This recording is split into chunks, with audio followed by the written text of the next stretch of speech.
बच्चों, इस क्लास में हम लोग सॉल्व करेंगे एनसीईआरटी के एक्सरसाइज 1.1 का क्वेश्चन नंबर 7। पढ़ते हैं। क्वेश्चन नंबर 7 क्या है? Show that the relation R. Relation को किससे रिप्रेजेंट किया जा रहा है? आर से। In the set A. किस सेट से लिया गया? ए से। Of all books in a library. जिस सेट से ये रिलेशन बना है वो सेट किसका है? वो सेट है all books in a library of a college. तो इसी सेट से ये रिलेशन बनाया गया है। अब ये रिलेशन क्या है, यहां पर आगे पढ़ते हैं। एक्स वाई रिलेशन है दो बुक्स का। यहां पर जो एक्स और वाई हैं वो उस कॉलेज की लाइब्रेरी के दो बुक हैं। एक्स और वाई उससे वो रिप्रेजेंट किए जा रहे हैं। X and why have same number of pages. और क्या रिलेशन है कि अगर बुक एक्स में 230 पेज हैं, 230, तो बुक वाई में भी 230 पेज ही हैं। इसको बताना है इज एन इक्विवेलेंस रिलेशन। तो इक्विवेलेंस रिलेशन क्या होता है? जब कोई रिलेशन रिफ्लेक्सिव भी हो, सिमेट्रिक भी हो और साथ ही साथ ट्रांजिटिव भी हो, तो वो रिलेशन कहलाता है इक्विवेलेंस रिलेशन। तब उस रिलेशन को एक अलग स्पेशल नाम दे देते हैं, इक्विवेलेंस रिलेशन।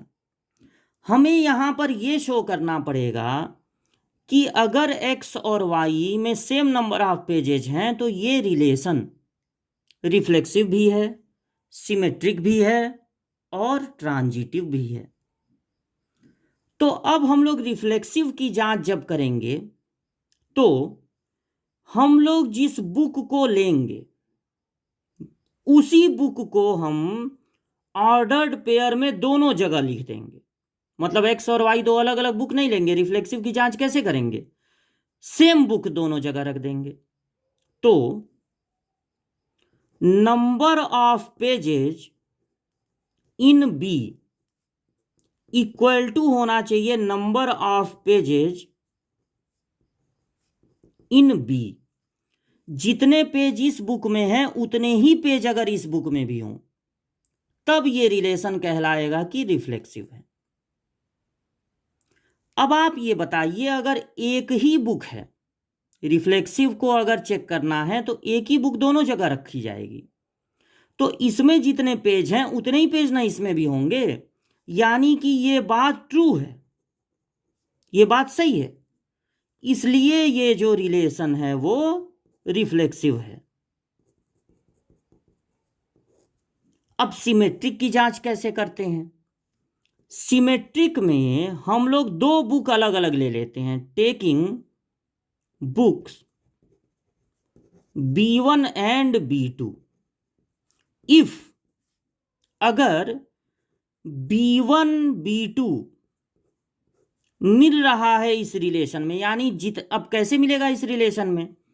B1 में जितने पेज हैं उतने ही B2 बुक में भी हैं। तो अगर इनको पलट दें तो क्या वो इस रिलेशन में मिलेगा?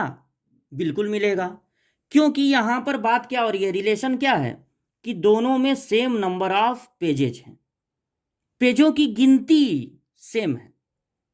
तो अगर हमने ये मान लिया कि B1 B2 इस रिलेशन में मिल रहे हैं तो पलटने पर भी मिलेगा। Therefore it is symmetric. अब ट्रांजिटिव की जांच कैसे कैसे करेंगे? यहां पर हम तीन बुक ले लेंगे। Taking books B1 B2 B3, तीन बुक ले लेंगे। और अगर B1 B2 मिलेगा इस रिलेशन में और B2 B3 भी मिलेगा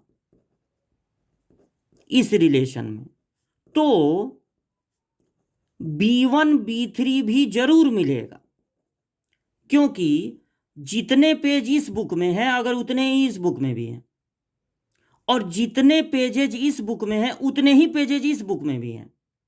तो अगर बीच वाला हटा दें, ट्रांजिटिव में क्या करते हैं, पहले दोनों के लिए सही हो, दूसरे दोनों के लिए भी सही हो, तो अगर बीच वाला हटाने पे पहले तीसरे के लिए भी सही आए तो वो रिलेशन कहलाता है, यहां पे लिखते हैं पहले, is also true, therefore it is transitive, तब वो रिलेशन कहलाता है कि वो ट्रांजिटिव है। तो हमने ये प्रूव कर दिया कि ये जो रिलेशन है कि दो बुक्स हैं उनके नंबर ऑफ पेजेस सेम है, तो ये रिलेशन रिफ्लेक्सिव भी होता है, सिमेट्रिक भी होता है, ट्रांजिटिव भी होता है। इसलिए ये रिलेशन इक्विवेलेंस रिलेशन है। अब हम लिख देंगे कि this relation is reflexive, symmetric and also transitive, therefore it is an equivalence relation. तो यह था क्वेश्चन नंबर 7।